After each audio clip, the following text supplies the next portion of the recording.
Hello and good morning, students of class 12th. Today in our accountancy class, we are going to start our chapter number 8 of accountancy, that is company accounts, issue of debentures. अभी तक हमने company accounts, issue of shares किया था. अब हम करेंगे company accounts, issue of debentures.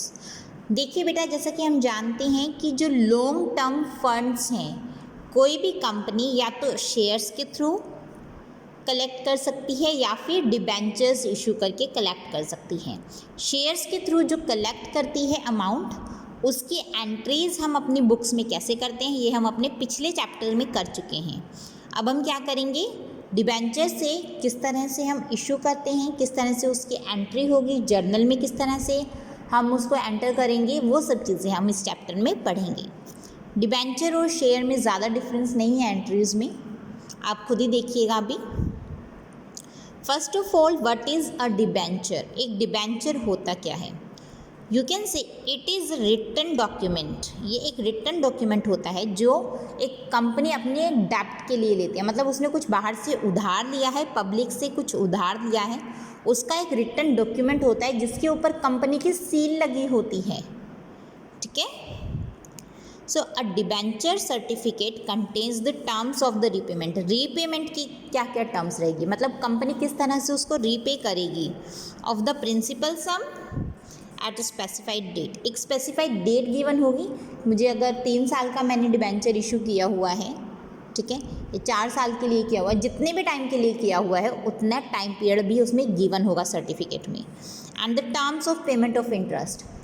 किस rate पे पेमेंट करूँगी इंटरेस्ट की, ईयरली करूँगी, मंथली करूँगी, क्वार्टरली करूँगी, इंटरेस्ट की पेमेंट किस बेसिस पे करूँगी, each and every information is given in that certificate, और यू कैन से उस डॉक्यूमेंट में सब चीज़ें वो गिवन होगी. Features, what are the features of debentures? देखिए, it is issued by the company in the form of a certificate. ठीक है, ये एक सर्टिफिकेट की फॉर्म में होता है. डिबेंचर कंपनी की सील के अंदर होता है हमेशा. इसके अंदर contract for the repayment given होता है. ठीक है. कंपनी एक्ट के अकॉर्डिंग जो कंपनी है वो ही इशू कर सकती है डिबेंचर 10 साल या 10 साल से ज़्यादा, जिसका मैच्योरिटी डेट. ठीक है.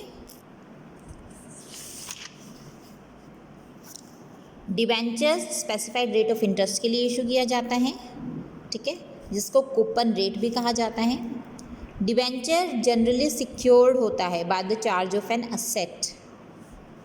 ठीक है, कोई भी कंपनी की असेट है, सिक्योर रहेगा हमेशा डिबेंचर. डिबेंचर की रीपेमेंट के लिए कभी भी डिबेंचर होल्डर को कभी भी परेशान होने की ज़रूरत नहीं है. क्यों?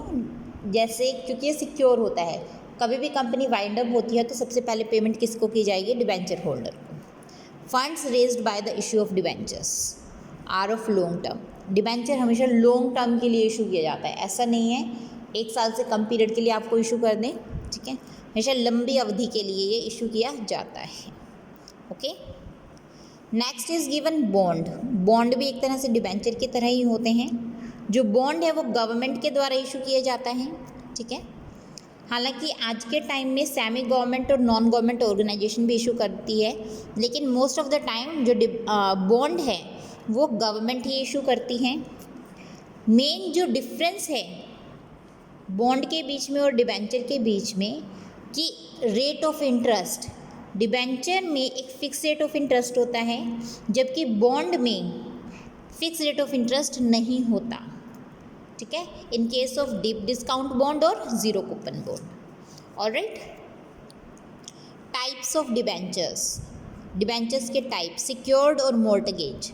सिक्योर्ड डिबेंचर कौन से होते हैं? जिसके ऊपर कंपनी की कोई फिक्स असेट हो, पर्टिकुलर असेट हो, वो चार्ज के तौर पर उसमें गिवन हो. ठीक है. अनसिक्योर्ड, जो चार्ज के तौर पे एक सिक्योरिटी के, मतलब कंपनी ने कोई सिक्योरिटी के तौर पे कुछ भी नहीं दिया उस डिबेंचर की सिक्योरिटी के तौर पे. रजिस्टर्ड डिबेंचर, ये वो डिबेंचर्स होते हैं जिसके जो होल्डर्स हैं वो कंपनी की बुक्स में रजिस्टर होते हैं. ठीक है. बियरर डिबेंचर्स, ये वो डिबेंचर्स होते हैं जो ट्रांसफरेबल होते हैं ओनली बाय डिलीवरी, ठीक है। कंपनी की बुक्स में इनका रिकॉर्ड नहीं होता। अगर आज डिबेंचर का जो सर्टिफिकेट है वो मेरे पास है तो मैं उसकी पेमेंट लूँगी, अगर डिबेंचर का सर्टिफिकेट मैं किसी और को दे देती हूँ तो वो उसकी पेमेंट लूँगा। मतलब जिसके पास भी डिबेंचर का वो सर्टिफिकेट होगा वही व्यक्ति उसको लेने के काबिल बन जाएगा, उसकी पेमेंट लेने के काबिल बन जाएगा। रिडीमेबल डिबेंचर्स, ये वो डिबेंचर्स होते हैं जो कंपनी एक साथ जिसका एक स्पेसिफाइड पीरियड ख़त्म होने के बाद अपनी लाइफ टाइम के दौरान ही उसकी पेमेंट करती है। इरिडीमेबल, जिसकी पेमेंट कंपनी एक स्पेसिफाइड पीरियड के दौरान नहीं करती है, ठीक है, सिर्फ कब करेगी, at the liquidation of the company. Convertible debentures, ये वो डिबेंचर्स होते हैं जिनको हम इक्विटी में कन्वर्ट करवा सकते हैं, ठीक है। Distinction between a share and a debenture, capital versus loan, share capital होती है, डिबेंचर लोन होता है। डिविडेंड शेयर पे मिलता है, इंटरेस्ट डिबेंचर्स पे मिलता है। फ्लक्चुएटिंग और fixed rate of dividend, fluctuating rate होता है यहाँ पर, इसमें फिक्स रेट होता है। वॉलंटरी और कंपल्सरी रिडम्पशन, इसकी रिडम्पशन वॉलंटरी होती है, इसकी रिडम्पशन कंपल्सरी होती है। Priority of repayment of principal in case of winding up, पहले किसको पेमेंट दी जाएगी, डिबेंचर होल्डर को, इसको शेयर होल्डर को बाद में। अनसिक्योर्ड और सिक्योर्ड, ये अनसिक्योर्ड रहते हैं, ये सिक्योर्ड रहते हैं। Restriction on issue of discount, देखिए ये वाले हम डिस्काउंट पर इशू नहीं कर सकते accept in case of sweat equity shares, इसको हम डिबेंचर्स को इशू कर सकते हैं डिस्काउंट पर, इसके ऊपर कोई भी रिस्ट्रिक्शन नहीं है। वोटिंग राइट्स, शेयर होल्डर को वोटिंग राइट होता है, डिबेंचर होल्डर को कोई वोटिंग राइट नहीं होता। इशू ऑफ डिबेंचर्स, डिबेंचर्स हैं शेयर्स की तरह ही इशू किए जाते हैं, इसके एंट्रीज भी most of the time same होती हैं। देखिए, on receipt of application money, bank account debit to 12%, देखिए जितना रेट ऑफ इंटरेस्ट है जो चार्ज होगा डिबेंचर पे वो सेम यहाँ पर दिया होता है, इस पर 12% है, to 12% debenture application account, 12% debenture application account debit to 12% debenture account, ठीक है। यहाँ पर शेयर एप्लीकेशन आता था, यहाँ पे डिबेंचर एप्लीकेशन आया है, सेम एंट्रीज होंगी। On refund of money on totally rejected application, 12% debenture application account debit to bank account.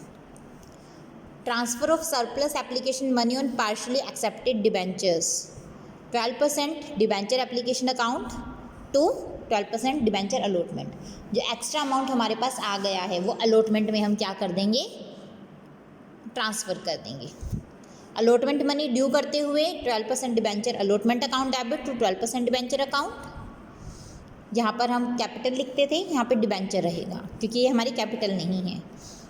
Allotment का मनी रिसीव हुआ है, bank account debit to 12% debenture allotment account. Call का पैसा due, 12% debenture first call account debit to 12% debenture account. Call money receive, bank account debit to 12% debenture first call account. Okay, same entries होंगी। देखिए बेटा, इसके आपके आज के सम बनेंगे ना, प्रीमियम वाला भी सेम प्रोसीजर आपका रहेगा।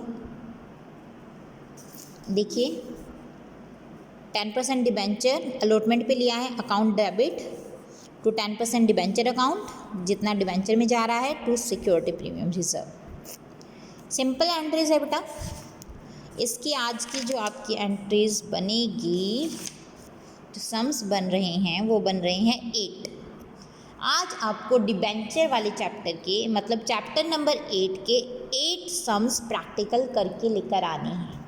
अगर इन 8 सम्स में कोई भी कन्फ्यूजन हो तो उसके बारे में पूछेगा। Okay, so that's all for today बेटा। Best of luck for your sums. Thank you.